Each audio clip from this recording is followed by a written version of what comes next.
Welcome everybody, good evening. Thank you so much for tuning in for another live stream performance. We are delighted to have you with us from the safety of your home, of course, and to share another intermission interview. Today we are here with former costume director Kerri Martinsen. Thank you, Kerri, for being here. Glad to be here. And we'll talk a little bit about the creation of the costumes for the ballet. My first question would be, Kerri, how did you get involved with Carolina Ballet, and what did you do before? As a child, I was a dancer, not professionally by any stretch of the imagination, but I loved ballet, and I loved dancing ballet. As I grew older, I fell into costuming in high school, and eventually got a master's in costume technology, which is the making of costumes, from the University of North Carolina in Chapel Hill. Several years going by and jobs and moving around, eventually wound back up in Raleigh, and I was looking for opportunities in costuming, and there was one opening at the Carolina Ballet, so it seemed very natural to apply, and then I got the position, which was fantastic. I was with the ballet for about 10 years before I moved on to other things. The first question about the design. So could you tell us a little bit about the process of creating a costume? Costuming for ballet is a little bit different than creating costumes for theater. One of the most important things, or the most important thing in ballet, is the movement, the dance itself. And the costumes can help identify what's going on, in the case of a story ballet, who characters are, or in a case of dance for dance sake, as we call it sometimes, it just helps to create the scene. It is sometimes the only other thing on stage besides the dancers and the lights. So what you're looking at when you're looking at the dancers is what they're wearing. So it's incredibly important. When you're creating a costume, the first thing I do as a designer for ballet is to talk with the choreographer and try to get an idea from them for their new piece, what they're seeing on stage in their head. Whether that's shapes, colors, lines, is it a tutu ballet or is it a leotard and tights ballet? What do they want to see on stage? Once the lines and the colors have kind of been established, then I will go to inspiration boards. I'll do some drawings, find photographs, things that inspire me based on what we had talked about, and bring those back to the choreographer and get their impression of which direction they like. I'll try to offer a couple of different varieties. I really feel that my job as the designer is to get that information out of the choreographer's head, and so that what is on stage is what they see in their head that they don't know that they see. It's a little bit of psychoanalysis in that. So we keep working back and forth until we come up with something that works. Once we have an idea of what the costumes want to look like, then you really start getting into the project management side of things, where you look at how much you have to spend and how much time you have before the performance, and you figure out what you can and you can't do. Sometimes you have a lot of money to spend, but you have no time. Or you have no money to spend, but you have a lot of time. And those things can inform which direction you go for projects. One example would be if you're something you can do now. We can print fabric with whatever designs we want on it now. Companies like Spoonflower in Durham that can create anything you want on fabric. That wasn't a technology that we had 10 years ago, which means you can create really unique designs, exactly what you're looking for. But it takes time, and it's not an inexpensive project to do. So those kind of things can be balanced with budgets and whatnot to get the product that the choreographer is really looking for on stage. Mm-hmm. Once the concept is done, what is the next step for the costume to appear? The next thing we do is we'll create a mock-up or a sample, especially in the case of a company piece where there are 25, for example, if it's a full company piece, costumes on stage, and many of them quite similar. Especially for the core, there's usually repeats. So we'll create one, and because in ballet, the movement of the costumes is so important, we'll use as similar to fabrics as we possibly can to the real thing in the mock-up stage. You want to use a less expensive fabric if you can, because this is a sample that probably isn't going to go anywhere. But we use that to make changes to lines, skirt lengths, necklines, things like that, to get exactly what you're looking for. Once all of those things have been established, and sometimes it takes 1 or 2, sometimes 3 times before you get it right, then you can go into production and make a whole bunch of them, and be more confident that what you're making is going to be exactly what you need on stage. And you mentioned creating a costume for dance versus creating for theater or real life.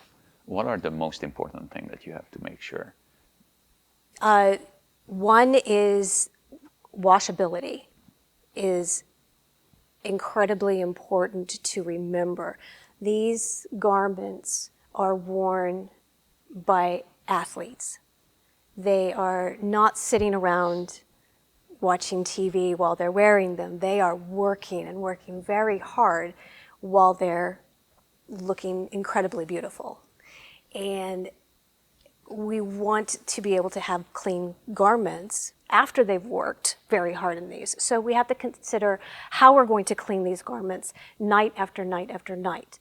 A typical run is 11 performances for the Carolina Ballet, and in addition to that, you have all of the rehearsals leading up to it, and potentially even rehearsals in the studio for partnering, where they need to practice in the actual garment for safety issues. And so you need to either make the garments completely washable or find some other way to be able to clean them. You're also wearing them over and over again, night after night, and you want them to look perfect for each performance.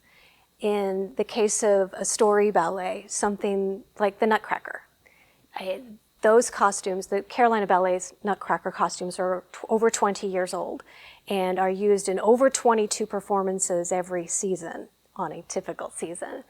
And they take a lot of abuse. They are made, sometimes we say they're made like armor. There are many, many layers that go into a costume to help keep it really strong and stable and looking perfect when you see it on stage 20 years later. And I assume it has to be adjustable for the different cast members. Absolutely. For example, if it's not made out of spandex, makes things a little bit more forgiving, but in the case of a tutu, which cannot stretch, we allow extra bars on the back for different sizing, and in the case of, say, the Nutcracker's flower costumes, there are more dancers that wear them than we have costumes on the rotating casting. And so the costumes have to be adjustable so that more than one person can wear them. And then over the course of 20 years, you've had a lot of different dancers wear these clothes. So yes. What would you say an average lifespan of a costume would be? It's about 20 years for a well-made costume. So Nutcracker is about to retire, I assume. Everything that can be done to keep those costumes looking beautiful is being done. But there is only so much that can be done with fabric fatigue.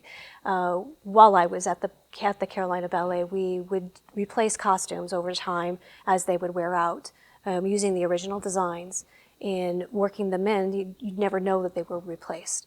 But that's part of what we do, is to keep things looking well and keeping them safe for the dancers. Something I like to mention is that a lot of performances we actually have someone from wardrobe backstage. Why is that? There are two reasons why you would have someone backstage. One, if you have quick changes, someone needs to change costumes quickly, or they just need assistance getting in and out of a costume. And two, you want someone backstage at all times in case a dancer needs help, in case something does go wrong with their costume. A piece of elastic snaps off, if their shoe ribbon pops off for whatever reason. You want someone there whose job it is to make sure that the performer has what they need to do their job and do it safely. Because what a dancer wears can be affected with partnering. There is stress put on the costume. You just don't know how things are going to happen. And if you don't have someone there, you're risking an incident, and you don't want that. So having someone backstage is incredibly important. And the amount of people you have backstage changes depending on the requirements of each show. Obviously, for a show where they don't change costumes, you have fewer people backstage than, say, for the Nutcracker, where you've got some 15-second quick changes that need people to assist those changes. You have designed many, many ballet costumes for us. Is there a piece that you love to remember or you're very proud of? I think one of the programs I'm most proud of was the composers program that I did a few years ago. Ricky was the choreographer for. We worked with so many different pieces of music from so many different times, and part of my job was to create a through thread so that all of those pieces, even though the choreography was different, even though the music was very different, there was some kind of a thread literally going through all of the pieces, tying them together. So it didn't feel like a disjointed performance of 12 different dances. It was one performance of a unit. And we did that with color.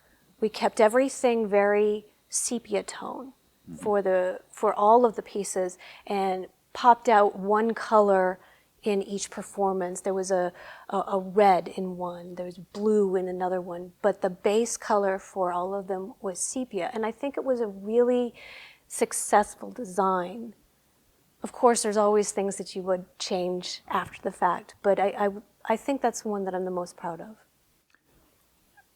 I also want to ask, do you remember any malfunctions that you thought it's just going to end the show? Not that you would ever know from watching the show, and that is our job. To make sure that what you see is the same from night to night, no matter what happens backstage, no matter how crazy it gets. A piece of elastic breaks on a shoulder strap, a seam pops on the side, you'll never know it. And that's what we do. Something that might stand out as a crazy wardrobe thing that happens. We've had costumes occasionally get missed from setting in a quick change place and having to do a really quick run around to make sure that someone can still get on stage on time. We're all human. We all make mistakes. There's a set of costumes that the Carolina Ballet has, which is this gorgeous dresses for the water music. They're incredibly beautiful. They are also dry rotting. And the last time they were on stage was a series of repairs happening every time dancers would come off stage to make sure that the dresses would stay on them. They were literally ripping apart as they were wearing them. They won't ever be used again, obviously, but It was a crazy backstage, but you would never know it from watching the show. And that, I think, is one of the things that we love about what we do, that is no matter what's going on backstage, you're going to see the same thing out in the house. Show must go on. Show must go on. Thank you so much for joining us today and sharing all this background information, what goes on behind the stage. And thank you so much for everyone joining us for this intermission. And as always, we are very grateful for your support.